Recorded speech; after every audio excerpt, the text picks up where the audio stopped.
करारा जवाब दीजिए, हथकड़ी कैसे लगा देंगे? करारा जवाब दीजिएगा कि नहीं चढ़ने देंगे इस पुल पे। ये सरकार का पुल नहीं है, मेरे बाप का अपना हमारा पुल है, इस पर आपको आने जाने का रास्ता नहीं मिला। एक भव्य तरीके से इकराम साहब ने क्या इतिहास रचा है, बिल्कुल दशरथ मान जी की याद दिलाती है। पुल बन के तैयार हो गया। कितना डूब गए कर्ज में? 3 लाख। 3 लाख कर्ज हो गया। हाँ। आज से हफ्ते भर पहले मैंने आपको एक तस्वीर दिखाई थी कि किस तरीके से बिहार के रहने वाले एक शख्स ने एक इतिहास रच दिया था। दशरथ मान जी का इतिहास आपको याद होगा कि उन्होंने पहाड़ काटकर रास्ता बना दिया था, रोड बना दिया था। जी हां, बिहार के इकरामुल शख्स ने भी अपने आप में एक इतिहास ही रच दिया है कि नदी के इस पार से उस पार जाने के लिए पुल बना दिया है। वो भी पुल कैसे?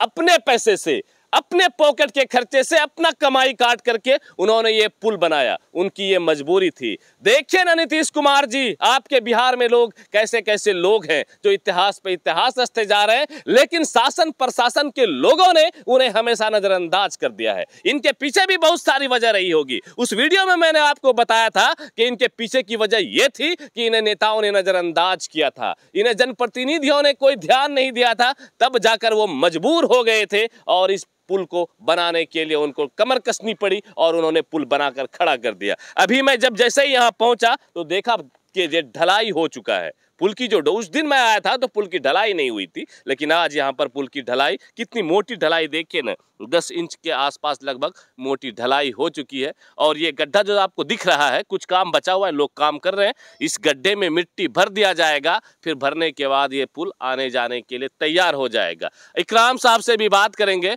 और उनसे जानने की कोशिश करेंगे कि उन्होंने ये जो काम किया उसके पीछे की वजह, और अभी काम करके उन आइए इकराम साहब, थोड़ा सा आइए जरा सा।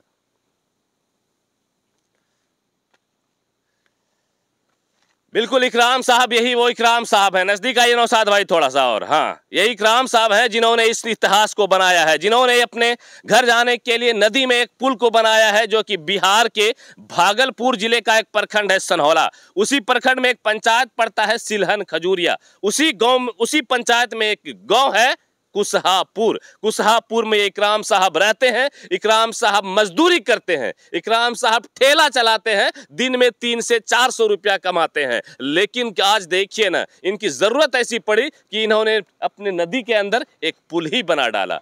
इकराम साहब, सबसे पहले तो आपको बधाई इस बात की, आपके हौसले के लिए, आपके जज्बे के लिए। लेकिन ये काम किसी और का था, ये काम जनप्रतिनिधियों का था, ये काम शासन और प्रशासन का था। आपने कर दिखाया है, आपकी उपलब्धि के लिए आपको सैल्यूट है। कैसा लग रहा है, या फिर आपके मन में क्या चल रहा है ये पुल बनाने के बाद? मेरा मन में क्या चलेगा, हम तो तकलीफ से इस पुल को बनाए हैं।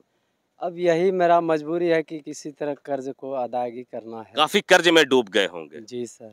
कितना खर्चा अभी तक ये ढलाई उलाई होने का, कितना लंबा चौड़ा दिखाई? 2 लाख तक पहुंच गई। 2 लाख तक। और हमको लगता है कि फाइनल मिट्टी उट्टी भराने तक 2.5 से 3 लाख रुपया तक चला जाएगा। जी सर, इसमें कोई शक नहीं। एक मजदूर आदमी के लिए कितना मुश्किल है 3 लाख रुपए जमा करना। क्या करेंगे, सोचे थे कि बच्चे बुतरू को पढ़ाएंगे, लेकिन मजबूरी, जमा पूंजी या फिर कर्ज में लेकर ये पुल बनाना पड़ गया। मजबूरी पड़ गया सर। मजबूरी पड़ गया ना। इनकी आंसू, इनकी भर्राई हुई आवाज आपको इस बात की गवाही दे रही है कि ये पुल बनाने के लिए कितने मजबूर थे। इनके घर के बच्चे, आसपास जो इनके फैमिली के लोग थे, इन्हें आने जाने के लिए आवागमन का कोई साधन नहीं था। साधन था तो सिर्फ पैदल चलने का। लेकिन इनके पास इनकी रोजी रोटी चलाने के लिए इनका एक ठेला हुआ करता है। थोड़ा और दूर जाइए, एक ठेला था और उस ठेले से इनकी रोजी रोटी चलती थी। अब ठेला को आने जाने के लिए घर नहीं था, ये रास्ता नहीं था, तो आखिर मरता क्या ना करता। बिल्कुल वैसा ही यहाँ पर देखने को मिला है। इकराम साहब ने पुल बनाया। एक चीज खबर चलाई हम लोगों ने भी, काफी लोगों ने देखा, लगभग 10 लाख लोगों ने देखा, और कोई नेता, शासन प्रशासन के लोग आए आपसे मिलने? आज तक कोई नहीं आए। कोई नहीं आए। उम्मीद भी नहीं है कि कोई आएगा। बिल्कुल। लेकिन एक बात, जब इलेक्शन का टाइम आएगा ना, तब अगर इस पुल के ऊपर चढ़कर कोई नेता आपसे वोट मांगने आए तो सबसे पहले उसका कॉलर पकड़िएगा कि आपका कोई हक नहीं है, कोई अधिकार नहीं इस पुल के ऊपर आने का और आपको हमसे वोट मांगने का, क्योंकि हमारी जब बारी आई थी हमने आपको वोट दिया था, आपकी जब देने की बारी आई तो आपने हमें ठेंगा दिखा दिया। यही हुआ है ना? जी सर। यही ना? हम गरीब आदमी कहाँ से उसका कॉलर पकड़ सकेंगे? जैसे उसका कॉलर पकड़ेंगे तो हम गरीबों को हथकड़ी लग जाएगी। करारा तमाचा, करारा जवाब दीजिए। हथकड़ी कैसे लगा देंगे? करारा जवाब दीजिएगा कि नहीं चढ़ने देंगे इस पुल पे। ये सरकार का पुल नहीं है, मेरे बाप का अपना हमारा पुल है, इस पर आपको आने जाने का रास्ता नहीं मिलेगा। इस गरीबों के पीछे जो है कोई साथ देने वाला नहीं, कोई साथ देने वाला नहीं है।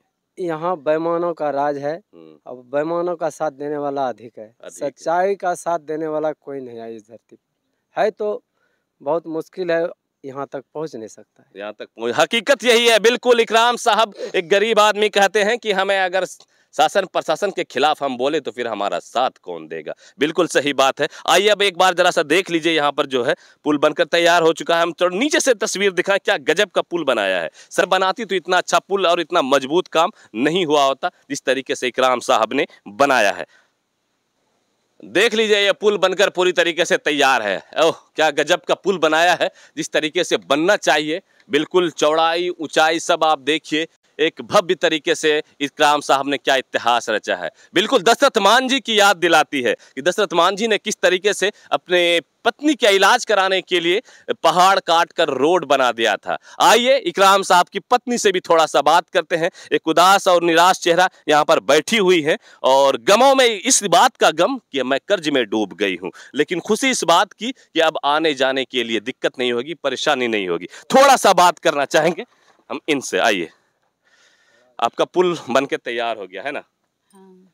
पुल बनके तैयार हो गया, कितना डूब गए कर्ज में? 3 लाख।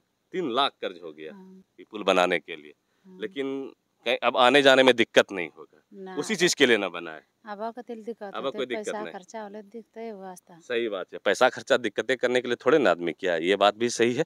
इकराम साहब की पत्नी है और इनकी परेशानी थी कि इनके बच्चों को आने जाने में दिक्कत होती थी, नदी था, डूबने का डर रहता है बरसात के दिनों में, इसलिए इन्होंने ये पुल बनाई। बाकी ये तस्वीर कैसी लगी, ये पुल जो इकराम साहब ने बनाया है उनका ये कारनामा कैसा लगा, इकराम साहब ने जो इतिहास रचा उनका ये इतिहास कैसा लगा? क्या आपको दशरथ मान जी की याद नहीं दिलाती? यही है हमारा बिहार, जहाँ पर आपको देखने को मिलता है कि लोग क्या क्या ना कर जाते हैं, कैसे कैसे इतिहास रचते हैं। लेकिन शर्म आनी चाहिए शासन प्रशासन के लोगों को, शर्म आनी चाहिए जनप्रतिनिधियों को, शर्म आनी चाहिए इस क्षेत्र के नेताओं को, जिन्होंने इनकी सूद नहीं ली, जिन्होंने इनसे मिलने तक को अब वक्त नहीं निकाला, जिन्होंने इनसे एक बार भी आकर ये नहीं पूछा कि आपने इतना बड़ा काम किया, आपके हौसले को सलाम है। ऐसा किसी ने नहीं किया, छोटे स्तर से लेकर बड़े स्तर तक के किसी भी जनप्रतिनिधियों ने। उन लोगों को देखना चाहिए था, उन लोगों को इनका हाल जानना चाहिए था, लेकिन वो लोग ऐसा करने नहीं आए। लेकिन याद रहे, वोट का वक्त जब आएगा, चाहे वो कोई भी हो, चाहे वो पंचायत का चुनाव हो, चाहे वो विधानसभा का चुनाव हो, चाहे वो लोकसभा का चुनाव हो,